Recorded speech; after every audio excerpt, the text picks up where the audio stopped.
Hey guys, it's Brennan Manor with Whitetail Partners. Today's a very exciting day. I'm going to take you through a client property, the transformation that's taking place on this property throughout the summer, tell you exactly what we've done here and the strategies that we've implemented to take this client's hunting to the next level and make him efficient and help him attract and hold potentially mature bucks here for this fall and for many falls to come. So we're going to start right now in our destination food source. The first thing that I'm doing when I'm looking at a client property, number one, I'm assessing access. Figure out where we can get on and off the property, and then from there, I'm going to design the property around our access. In order to make an efficient whitetail parcel, something that's going to hunt effectively day in and day out throughout the entire season, we need to make sure that we're separating our movement from deer movement. And the first way that we do that is, number one, pinpoint your access and then find where you can put those food locations that are going to be undisturbed by that access. After that, we can start layering in bedding areas and travel corridors and transition areas to where we can hunt this in the most effective way possible. So right now I'm standing at the bottom corner of his destination food source that we implemented this year. This was just an old field, about 2 acres in size, that we planted corn up and throughout the top side of this, and we've created a nice secluded destination food source, green food source down here in the bottom corner. Now, just this alone is going to establish and help us predict deer movement during the evening hours. But in order to take this to the next level, we need to manipulate how they're entering and exiting this field. So what we've done to this field is we've implemented some fencing around the edges of it, and we've created specific pinch points where we want deer to enter. That's going to, number one, it's going to help us hunt it a little bit more effectively, especially with archery equipment, and it's going to create non-deer areas or areas that we can blow our wind. Directly above this field is a roadway that we can blow our wind up towards that road, and then down below over this hillside, we've maximized bedding and we've implemented some bedding improvements to hold deer directly adjacent to this destination food source. Behind the camera is going to be one of those setups, one of the bow locations, and behind the camera also to my right here is one of those pinch points. We've got a fence running parallel to the field edge on this side, and we've got one heading all the way down on the bottom edge of this field, on the bottom edge of the field, going all the way to another stand location down at the other end of this. We've created two primary locations that deer are going to want to enter and exit this field. That's a great way you can take a large destination food source like this and make it huntable with archery equipment. With this setup, what I've done is, again, pinch them down into this location, stand location behind the camera, blowing our wind back up towards the road, or we've got one here on the opposite side of this field that we can blow our wind back over towards the neighbor's property. Again, do anything you possibly can to manipulate and direct deer movement into specific locations. When I am designing a client property, I have my head wrapped around how can I set this up really, really good for archery equipment. Because if we can manipulate deer movement all the way down to a point where we can hunt them effectively with archery equipment, it's going to be a piece of cake with a rifle in your hand. So we're going to take you in and throughout this property today, talk about some of the bedding area improvements that we've created and some more of the food plot strategies so that you can implement these on your property for next fall. So now we're located at the other side of this field here, and directly behind me here you can see where the fence ends. This is another pinch point that we've created for these deer to enter this field. Right down in the woods, we have a fence wrapping in a V style below a bow bedding or a bow setup that we have set up in a white pine right down there. So now we have manipulated the deer to enter the field in this area. That bow stand is pretty much on the corner of this field, blowing our wind back out towards the neighbor's property. Again, great way to influence deer movement and help us get within range with archery equipment. So directly over my shoulder here, we have a firearm location.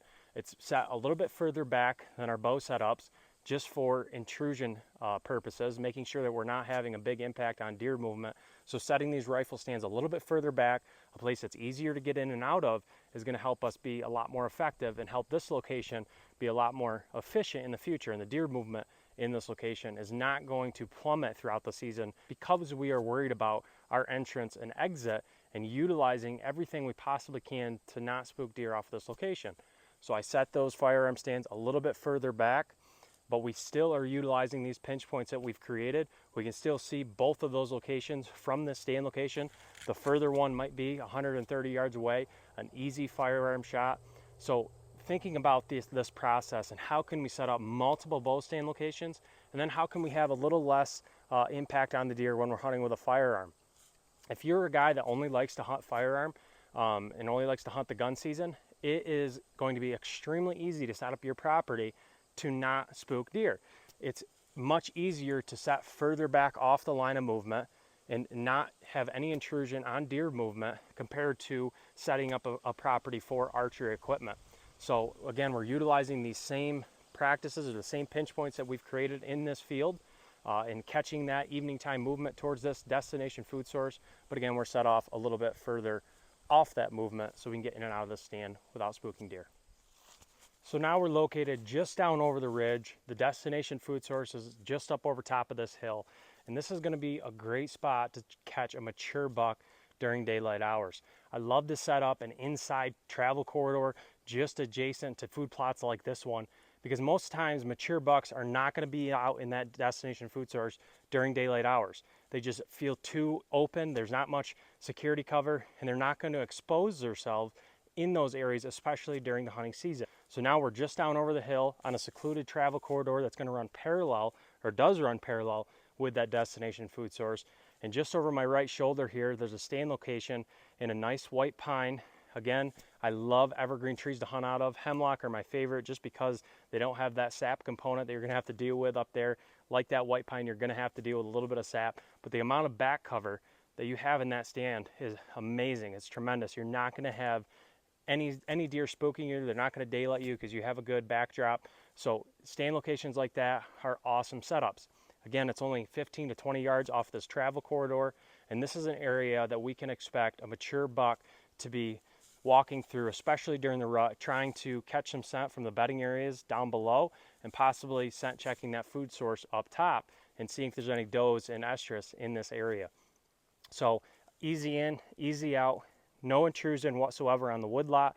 Our access to this stand is secluded, but how we have improved the stand and took it to the next level is that we have manipulated the deer movement to enter that destination food source in specific locations. You can see over here to my right, I have debris creating a wall in front of this stand, and then adjacent on the other side of this stand location, I have that fence that goes up to one of our pinch points, one of our gateway openings where deer are going to travel up into that food source. So we have stopped deer from entering and exiting that field directly below our stand. We're trying to manipulate the deer movement to take place on one side of the stand location and having a non-deer area on the other side. So ideally, we're going to be blowing our wind out in that direction from the stand, having deer movement take place in front of us, and that's how we can maximize the efficiency of this location and make sure that we do not have deer end up downwind from us, and make sure we're not going to be spooking them out of this location. So therefore, it's going to be much more effective for several hunts. Field edge stands like this are an awesome spot to catch this daylight movement of bucks just inside the woodlot.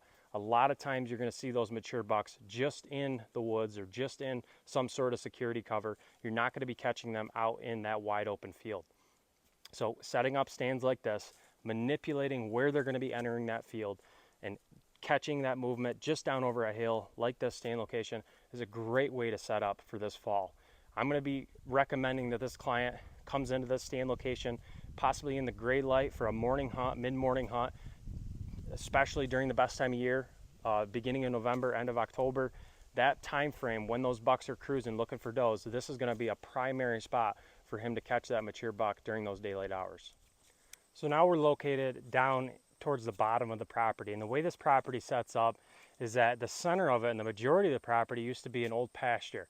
The state of this pasture is still not to the level that it needs to be to attract and hold deer, especially during those winter months.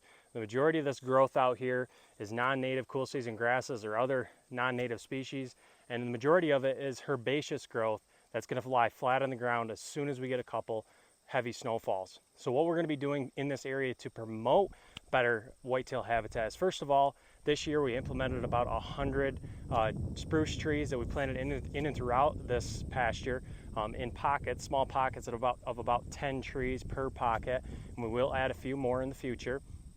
But what we've also done, or what we will do here in the future, is we're going to spray out those cool season grasses or any undesirable species for deer and try to promote more herbaceous growth, and then eventually some woody browse that's going to offer deer food throughout the winter months. When you're dealing with a property in the northern part of the United States, the woody browse component is an extremely important factor to have on your property in order to hold deer during the fall and winter months.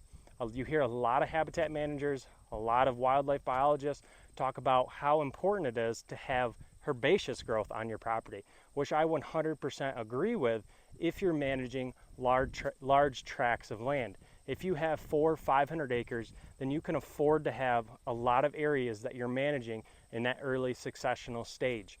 When you go up here in northern, right now we're in central New York, this area, what's going to be more valuable, in my opinion, on a small property, we're talking 100 acres or less, is going to be that woody browse component. I want to transition this open field into woody shrubs tips, small saplings, something that a deer can utilize during the hunting season and into the winter months. Now, I'm not saying that the herbaceous growth is not important, because 110% is. And if you own large tracts of land, again, 400 or 500 acres, then you can manage for that early successional growth, because it's so valuable for fawns and lactating doe, and obviously antler growth as well. The amount of protein and the amount of nutrients that herbaceous growth gives those animals during that time period is extremely important to the health of the entire herd. Also, what you see behind me is a brand new food source that we implemented, and we implemented these a strand of food plots around the edge of this old field here, and you'll see it here in the drone footage. And the reason I've done it in that fashion is, number one, I'm trying to keep the bulk of our cover towards the center of this field. I want the deer to bed directly adjacent to this food source, and we've pushed the food source out towards the edges so it's a little bit easier to hunt. We have a nice firearm stand right up to my right up here on the hillside.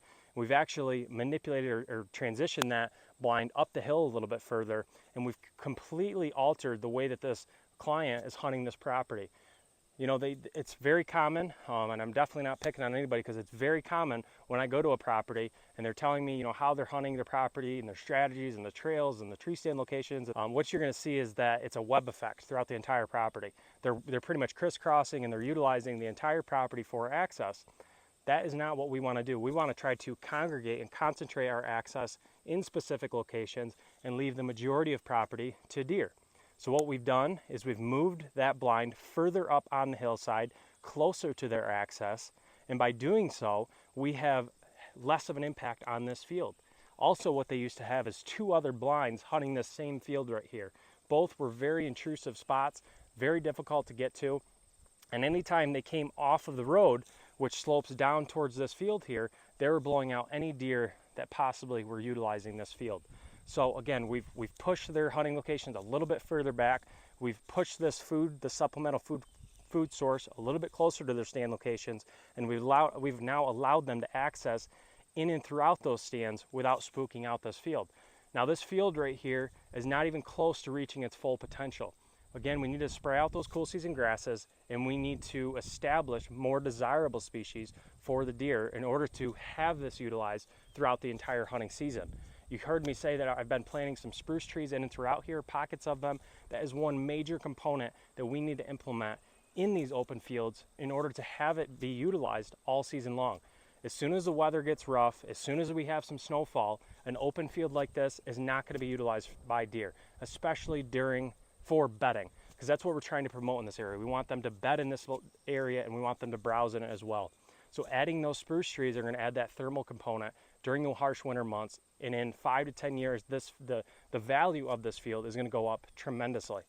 So again, we've strung out these food sources around this edge, and in my opinion, I would strongly recommend that you plant a food source or shape a food plot in some sort of natural fashion.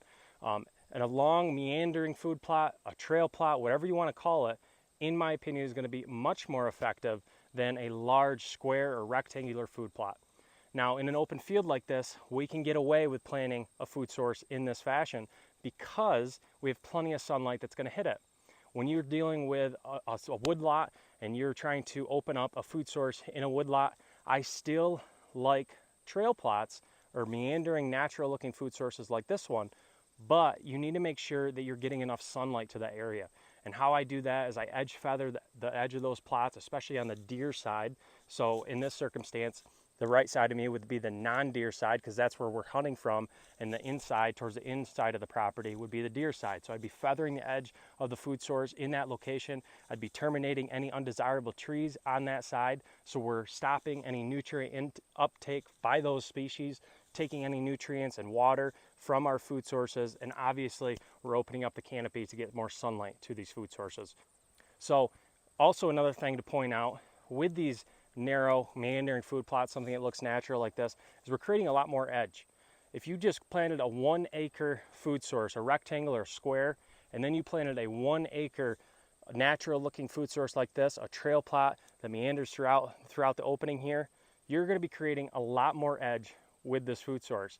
Literally just measure the perimeter of this area, and it's going to be a tremendous amount more edge by planting a food source like this than a rectangular food source. So I'm a huge fan of food plots like this one. It helps manipulate the deer movement. Deer are creatures of edge. They will utilize this to travel on. They will follow the edges of it. So I would highly recommend, when you're designing your property, to utilize a natural looking food source like this one.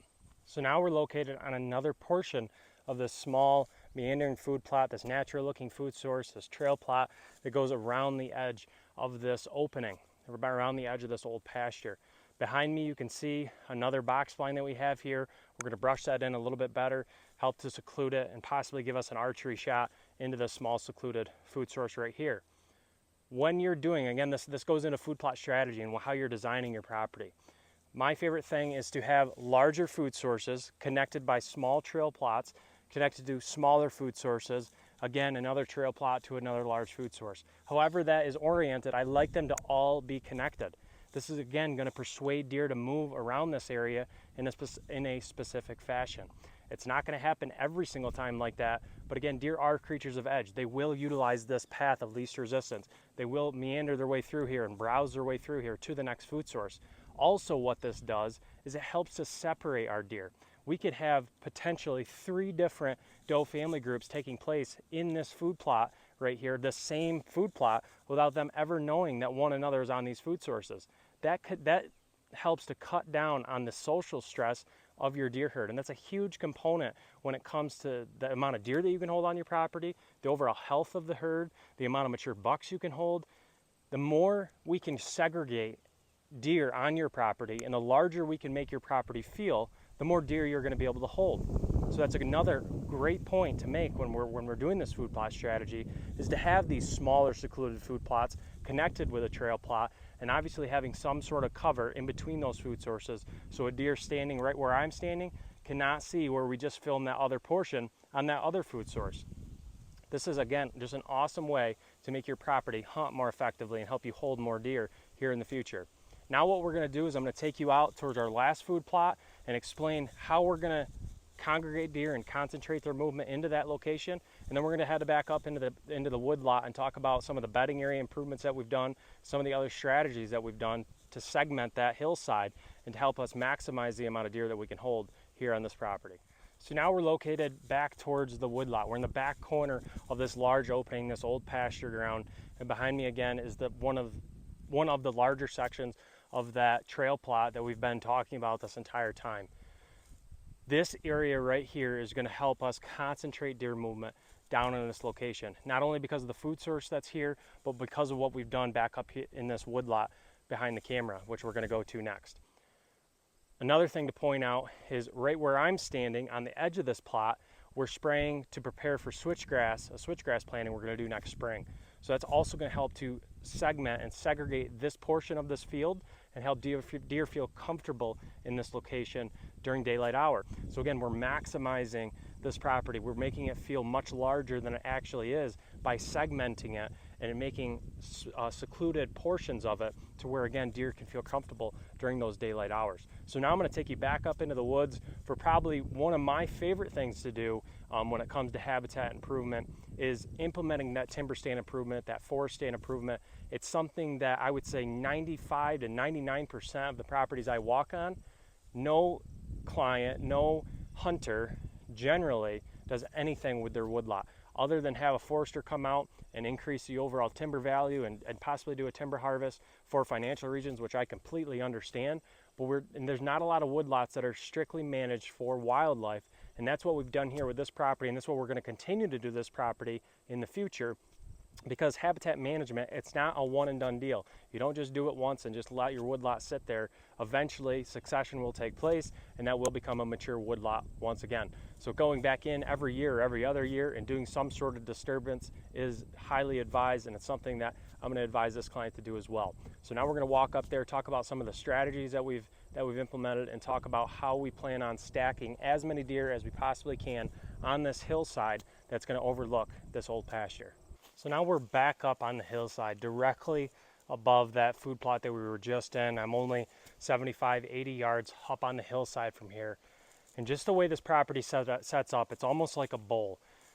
Again, it's high ground in the front of it, leading up to the road, low ground down on that pasture, and then back high ground here in the backside of the property. And there's not much woods that this landowner is dealing with. So again, we need to utilize this woodlot and maximize the amount of deer that can hold. Also, we need to figure out a plan to manipulate their movement in a way that makes it huntable for us and makes it efficient for us to hunt and makes it easy for us to get in and out of these stand locations without spooking deer. So the majority of these stand locations that are back up on this hillside are going to be morning stands. Because deer are going to be bedded on this hillside during the daylight hours, most likely, we would be spooking them if we were entering and exiting these stands during the evening hours. So we want to be entering from the backside, and luckily this landowner does have access from the backside of his property. So we're sneaking in the back, making sure we're not disturbing anything down in the bottom there. All those food sources most likely will have deer in them under the cover of darkness just before daybreak. Again, he can wrap around the backside of this, sneak in some of these stand locations, and catch that deer movement taking place during the morning hours as these deer are headed back towards their beds. This is one of those things that I just stated down there, that landowners do not utilize the amount of power that they have to manipulate their woodlot to increase its overall value for deer. There's so many things that you can do to your woods to maximize your hunting potential. First of all, we need to come up with a strategy. How do we want the deer to utilize the landscape? How are the deer already utilizing the landscape? And how can we utilize what's natural? And how can we manipulate it slightly to make our hunting more effective? So what we've done here is this property, again, the way it's laid out, it's all bottom down below me. There's one main ridge that runs all the way the length of the property that runs parallel with that open field down there. Most of the time you're going to find on this ridge settings is that you're going to find that deer run towards the top edge of that ridge, overlooking down over the hill. If you have an area where you have multiple benches, that happens a lot up here in central New York. You're going to find one hillside that runs the length of the hillside. There's not many drainage ditches or anything like that. It's usually just one ridge with several benches on it. Those are great spots to hunt, but sometimes it's a little bit difficult to predict what bench that deer is going to be utilizing. And most times you only can cover one, possibly two benches from one stand location. So what we do in this scenario is I like to segment deer and pinch them up or down to one of those bench locations by creating walls or some sort of barrier. So what I've done here is I've created 3 or 4 walls that run perpendicular to that ridge, so they run directly down the hill, and on the top or bottom side of that we can predict that deer will be utilizing that bench because the center of it, their movement has been impeded on. That barricade is stopping that movement left to right or with that bench or with the terrain. So we are manipulating deer to move up or down in a fashion to where they're going to be going directly in front of our stand locations. This is no different than hunting out in the Midwest where you have several drainages coming into one area. You've got a steep drainage that runs down a hillside.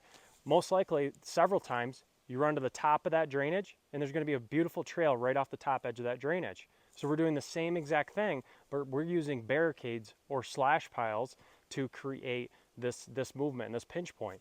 So not only did we just create this pinch point by doing those walls, we've also segmented that side hill and we've created several different bedding areas that multiple doe family groups can bed in without seeing one another. So in between these walls, I'm leaving large sections. These walls are probably a good 80 to 90 yards apart from each other. And I went in between those walls and I've done some timber stand improvement. I've taken out a lot of ironwood, a hornbeam in this area. I've hack and squirt a lot of that. I took out some diseased beech trees. So I am also increasing the amount of sunlight that's going to be taking place in between those walls to increase the amount of daytime browse and security cover that we're going to be offering these deer. So I'm utilizing several different cutting techniques to hold deer and to manipulate their movement across this property in a fashion where it's going to be a lot more effective to hunt. Again, in a scenario where you have multiple benches, you're going to be having several trails. They're going to be really good trails, but it's going to be hard to cover both of them. So for this specific property, we wanted this main travel corridor that runs directly behind me, parallel with this ridge. We want that to be the main travel corridor for bucks during the rut. Bucks during the rut tend to be extremely efficient. They want to cover a lot of ground to find that doe and estrus before another buck does. So by having that path of least resistance, that's the one he's going to utilize, and he's going to be less likely to utilize the pockets in between those walls to where he has a lot of debris that he has to go in and throughout. He's going to be more likely to run the top of this ridge, having the wind blowing up over the hill so he can scent check those bedding areas down below. And we're going to be setting up on the top side of that trail, blowing our wind that direction so that we can obviously catch his movement as he's scent checking those doe bedding areas. So there's so many different strategies that can go into a hunting parcel, but it's important to understand that you need some sort of strategy. You need some sort of plan to manipulate their movement into certain areas. If you want to hunt efficiently, there's nothing wrong with going out and just enjoying your property and going to set out in the woods, but don't be disappointed come fall if you're not quite as successful as you had imagined. So this is just one example of how you can manipulate deer movement across your landscape to become more effective. Another point I want to make in this area before we go on to the next is I am pre-locating my stand locations before I do any sort of improvements across the landscape. I'm finding spots that we can get in and out of without spooking deer, and spots that are going to be multi-dimensional. And what I mean by that is I don't like to hunt one single trail. I never want to just be hunting this one major trail that we're now creating for bucks. I want it to be multi-dimensional. I want several trails concentrating into this hub, into this one location, and that's going to make us much more efficient from that stand location. So in this specific spot, just up here to my right, there's a beautiful tree for a bow set up, and there's also a firearm stand just up over the hill. Again, a firearm location should be less invasive, so it should be set a little bit further off the line of movement, so that way we don't have to intrude in the deer territory. But those archery stands, sometimes we have to crowd in on those locations so that we can get close enough for a bow shot. So what's happening in this location, we have again the one-dimensional trail that's running parallel with this ridge, and we also have two trails that are coming down the hillside that we've created that are coming from other bedding areas that are going to be headed down to our food source. So this is a three-dimensional location in my opinion. It has several trails coming into one spot. So now we're located back up in a bedding area that we implemented earlier this summer. This was probably 2 months old. Right now it's beginning of September, so it's only been here a couple months, and I'm pleased to see there's several beds in and throughout here. It's hard to see on the camera, but there is a bare spot right in front of me. I found another large bed over in that direction that had a lot of hair in it, which I'll show you that clip of that. It's always very difficult in a video to show all the bedding locations, and it's just hard to actually illustrate how much deer use these areas are getting without actually having you here in person to visualize it. But what I want to do is I want to explain what we've done and the strategy that we've used in this area to actually make it become an effective bedding area. I hear a lot of people talk about, and even I've said it in the past myself, is that, in order to create a bedding area, we want to open up the canopy, we want to allow regeneration to take place, that way we're getting the daytime browse and the security cover, but there's a lot more that goes behind it than just cutting down trees and opening up the canopy. Number one, you need to find the location. Whether you're in flat terrain or an area that has a lot of topography, you need to find some sort of elevated ground. I'm not saying you need to go all the way to the top of the hill, but any area that's going to have some sort of visual advantage, deer are going to be more likely to bed in that location. So what we've done right here is we found a nice elevated surface overlooking the side hill down below me, and I've left this area closed canopy. And the best way I can illustrate this is imagine a swamp, a wide open swamp. It's not too wet. Deer can still utilize that area. And in that swamp, you're going to have islands of high ground. Most likely those islands are going to have some sort of canopy over top of them and some sort of thermal protection from the trees that are over top of them. 9 times out of 10, you go to those islands in any swamp and you're going to find deer beds on that. Number one, they utilize that because it's the only dry ground in that swamp. So it's the only area that they can comfortably bed without bedding in a puddle of water. And number two, they have that closed canopy, overhead cover, especially during the fall and winter months. That is very important. And they also have that visual advantage. They can see a long ways from that island because it's slightly elevated compared to the rest of the swamp, and they can overlook all that brush that's around them. Whether they can only see 10 to 15 yards to 100 yards, who knows? It depends on the scenario. But having just some sort of visual advantage, even if it's a slight one, is extremely important to deer, especially mature bucks. Mature bucks, especially during the fall and winter months, they're going to be on their own. They're going to be bedded off in a secluded area by themselves. They are on their own. Compared to a doe family group, is going to have several of them bedding in a location. So they have an advantage against the bucks. They can bed to their backs to one another and look out in all directions and be able to cover a lot of area because there's multiple eyes and multiple senses in that area. Compared to a buck, they need that visual advantage. They require the specific location in order to actually utilize that for bedding. Some of the properties that I go to have amazing natural buck bedding locations. Some areas struggle a little bit, but there's certain things that we can implement to increase the value of that property. So right now I've found the location that I want, I've found the high ground, and now we are going to create that island effect, just like I was talking about in the swamp. We are creating a pocket of closed canopy forest. This is only maybe a 16th or 32nd of an acre. It's only 10 by 20 yards max, and we've left this undisturbed. We've left it in closed canopy. What that has done is it's created a nice forest floor here, no debris on it. Deer can utilize this to bed, but now I've cut trees in and throughout and around this to create that security cover. So it's just like that swamp effect, that island effect. We're doing the same thing to create bedding in our woodlot. We're leaving pockets of closed canopy. We're cutting in pockets of open canopy around that to create that security cover, and we're leaving several exit holes from this closed canopy bedding area to allow these deer to exit this location. So you hear a lot of people talk about, what do deer prefer? Do deer prefer closed canopy? Do they prefer overhead cover, or do they want open canopy? My opinion, give them everything possible. Give them that open canopy, give them the closed canopy, give them overhead cover, give them everything they possibly could want, and that's going to make that bedding area much more effective. They need diversity, they need options. Let the deer decide.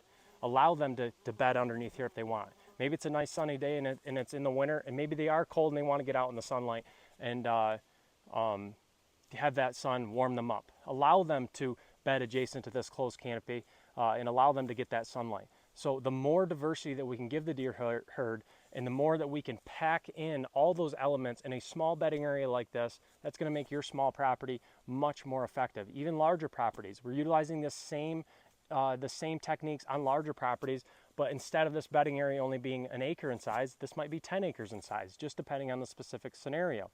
So utilize this to your advantage. Always remember that deer need to utilize their sight, their sense of sight. They need to be able to have that visual advantage, and this hillside right here gives them that. We've cut some trees down below. We've created a wall down below to open up the canopy a little bit more. So again, we're allowing sunlight to hit the ground. We're probably going to do some more in this area in the future to get a little bit more sunlight and allow regeneration to take place. But I mean, the proof is in the pudding. This has only been here for a month and a half, 2 months, and there is a tremendous amount of beds in here, and there will be all the way up to this fall. There's only one thing that this area needs, which we will implement in the future, to take it to the next level. This closed canopy area right here, if this had some spruce trees or evergreen trees in this area instead of just hardwood trees, this would be a lot more effective come wintertime. They need that thermal cover during the winter months. Every bedding area that I implement, I'm always adding in spruce trees or some sort of evergreen tree that's going to offer that thermal protection. Each area is going to look slightly different. There's no one way to do this. You need to just take into account the main factors deer need when they call an area bedding. Number one is security. They've got to feel safe. They've got to have no predators coming in there nonstop and messing with them, especially humans. We cannot be in there walking around during season. This is an area where they need to feel comfortable. And the last thing we want to do is blow them out of the place that they feel the safest. Number two, find that elevated ground. And if that's only a foot high, If you have a low-lying property, there's not much elevation change, that literally might be a foot-high mound. Utilize that to your advantage. If you're on, if you have steep hills and a lot of topography, use that high ground to your advantage. Use those levels, those tiers. Find where the deer want to bed right on adjacent, on top of that bench overlooking the hill. Give them that visual advantage. Allow them to have security cover around this island, around this pocket of closed canopy cover, and this will be a tremendous bedding area for years to come. So right here is one of the beds that I found in this bedding area. And you can see all of the hair in and throughout it. So you obviously know this is a deer bed. The leaves are matted down around the edge of it, you can see. What we need to point out and why this is so important and why this bedding area is effective is because this bed is located underneath the closed canopy. And again, this is summertime. I'm not saying deer only utilize closed canopy. They will utilize everything. Give them that diversity like I was saying. But we've got a bed here in an opening to where they have a great view.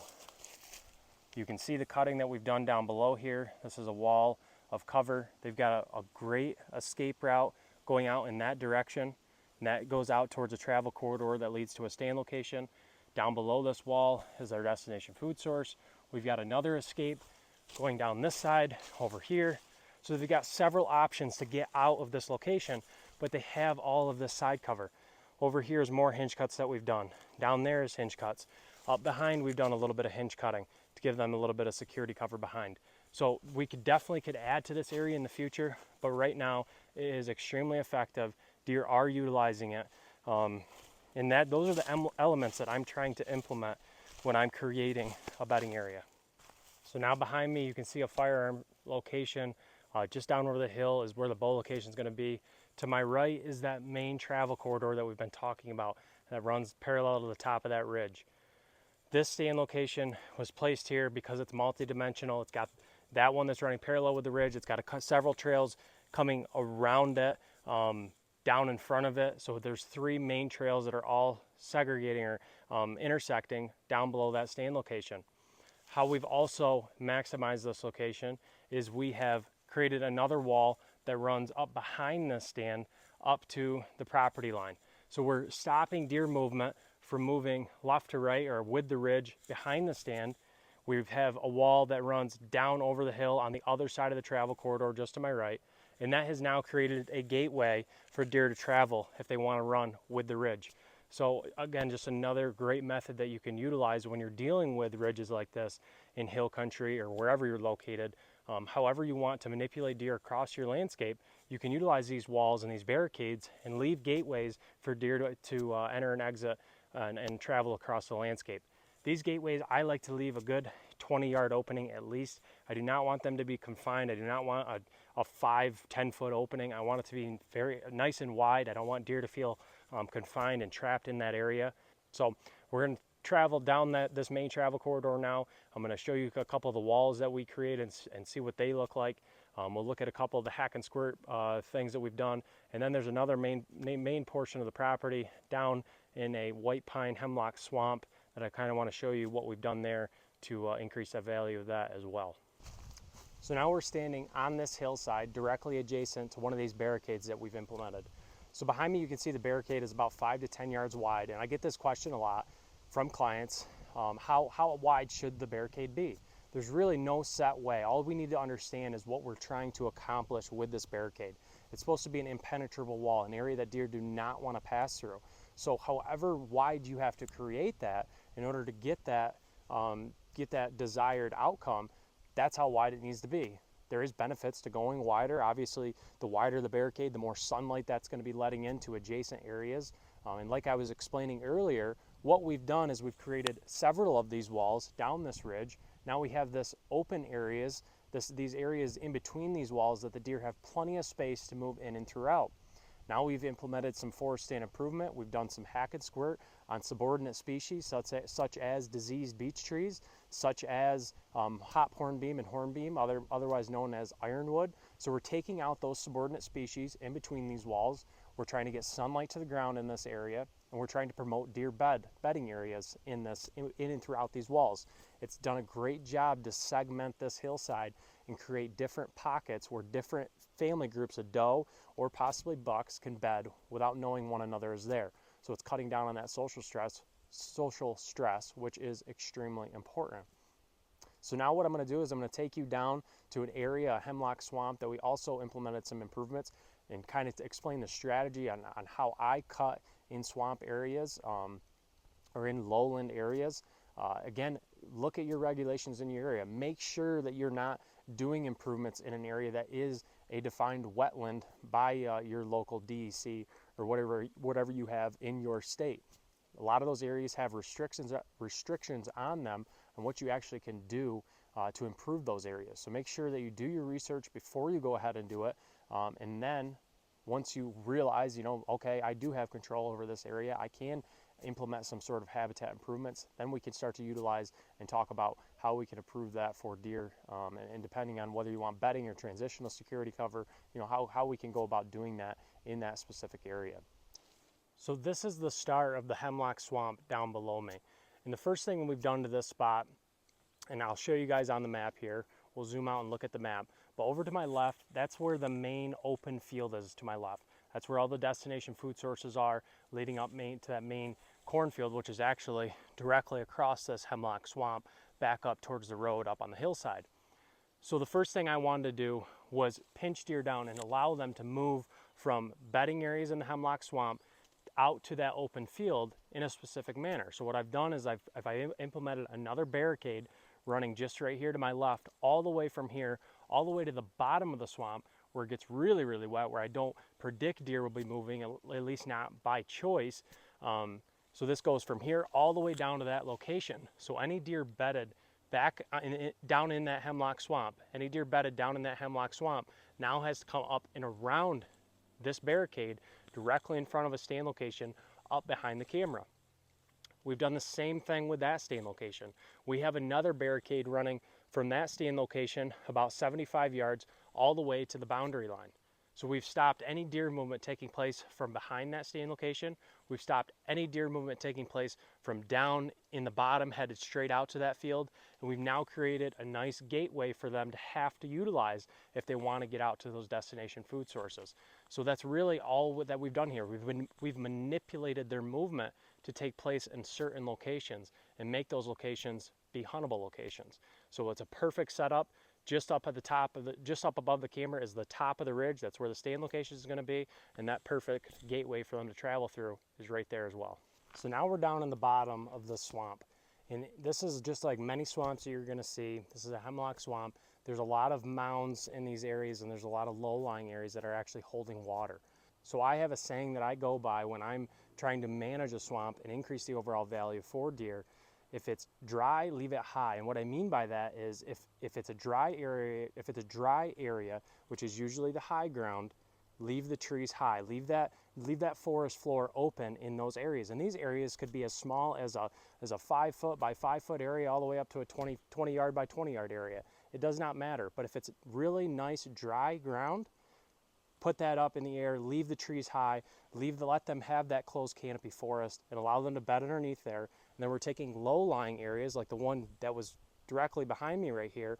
This area was very wet, and it's an area that deer were not utilizing to travel through because it was so wet. So what I've done is I've taken a lot of the debris, a lot of the trees around this area, and I've concentrated them and I cut them down into that low-lying area. Now what that has done is, number one, is not impeded the deer travel through this area because I concentrated it in a location that they weren't already utilizing. But I've also allowed a lot more sunlight to get down in here on the forest floor to give us some sort of browse component. This entire area was closed canopy forest before I came down here and did some improvements on it.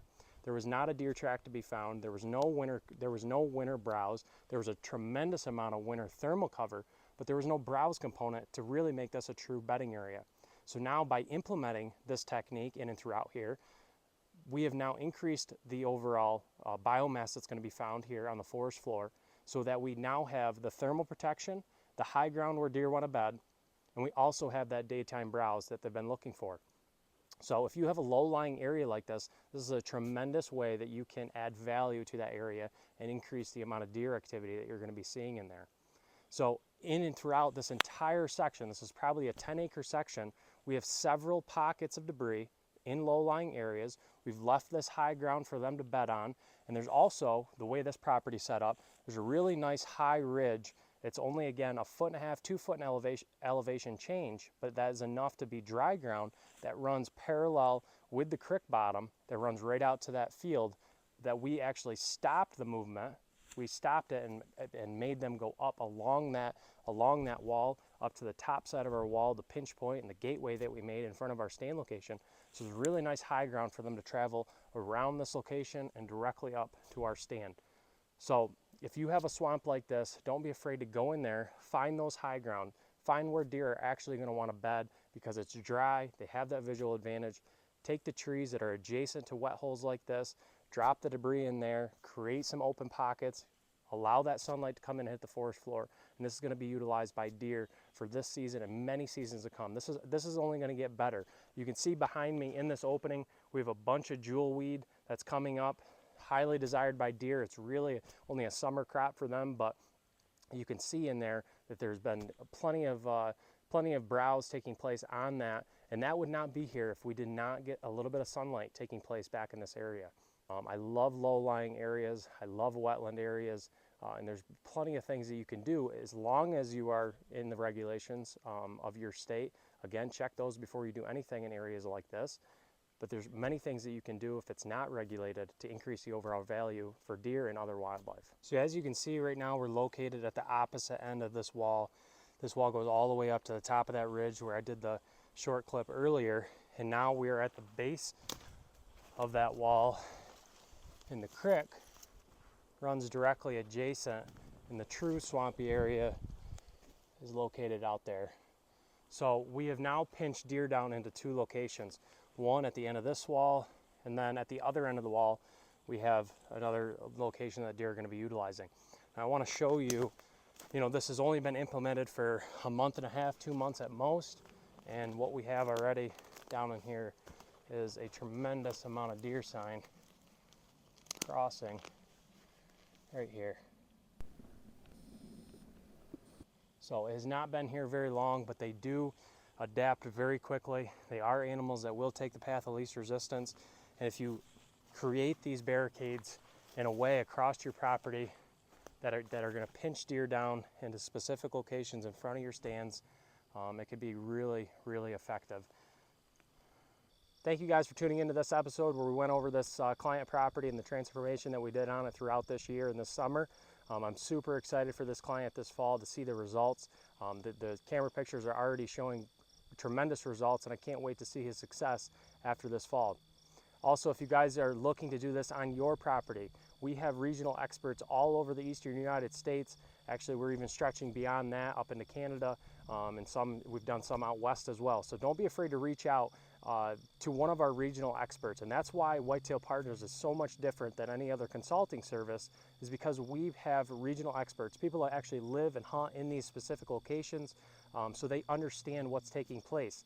Everywhere you go across the whitetails range, it's slightly different. The habitat composition is different, the terrain features are different, and it's important to have somebody that is used to those areas. That way you are actually receiving good, reliable advice, and that way you know that your plan is going to make you successful this year and for many years to come. So don't be afraid to reach out if you have any questions to any of our team regional members. Go onto our website, check that out, and that will direct you in the right area.